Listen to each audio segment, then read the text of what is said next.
Okay, in this lesson, we are going to be talking about something that I have never heard talked about in this way when it comes to moms, but I call it the mom ego. And this mom ego is filled with emotions and drama and responses and demands and requirements, and it doesn't allow our kids to find us and connect to our hearts. So let me tell you a little bit about the mom ego without judgment and hatred for it on any level. I just want us to try to understand it so that we can start to have a common language about what happens when we try to connect with our kids and we kind of fail. Okay, so when we grow up, we're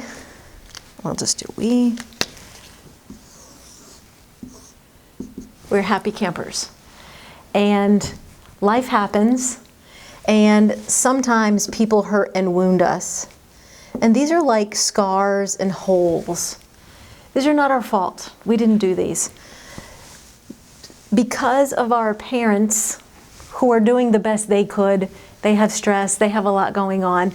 They are saying things to us that make us feel like we don't matter, that we're not enough, why bother? And probably any other negative self-talk you could ever imagine is born here. And this happens very early in life. 0 to 5 is when the foundations for this are starting. I mean, we're not even really conscious of it. We can't really choose it. There's not a way we can talk back to them at 4 and say, no, you know what? I do matter. It's just this thing that happens between parents and kids, especially in the last 30, 40 years before we had all the self-help that we have now. So there's wounds that we have, and the way we respond is very hurt and emotional about it. What we end up doing is often taking, and I use this word gently and lightly because it can mean a lot of things to a lot of people that I respect. I'm just going to use it in the way we need it. But we end up being the victim. So people did this to me. I never get time. No one hears or loves me. As we grow up with these wounds that are kind of emotional, we translate them kind of into a victim mode of people are doing stuff to me, nobody loves me, I can't get any time, I can't, and it feels very powerless. It creates a very powerless way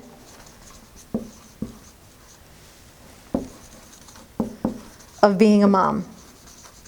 Now, I've spanned a bunch of years here. Okay, so I've spanned like 0 to 5, then this kind of victim mentality. Probably in our teenage years, we feel like everything is everybody else's fault, and we're just being the victim of things, into our adulthood when we're kind of a powerless mom, and we're like, I can't get any time, my kids don't listen to me, nobody loves me, nobody respects me, I'm not appreciated, right? So this all makes us kind of live in what I call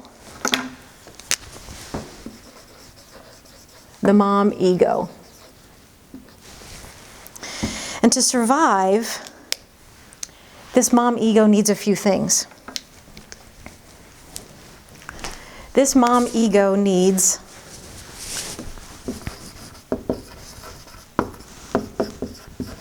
to be right, to be in control, and it demands that others do what they need, because it's all about others, okay? So I'm not okay in the world unless I control this. I'm not okay in the world unless I'm right. I'm not okay in the world unless others do exactly as I say. And by the way, others are never going to do what we say. So, oh my gosh, nobody's doing what I say, and look what's happening, right? So then we end up in a victim mode.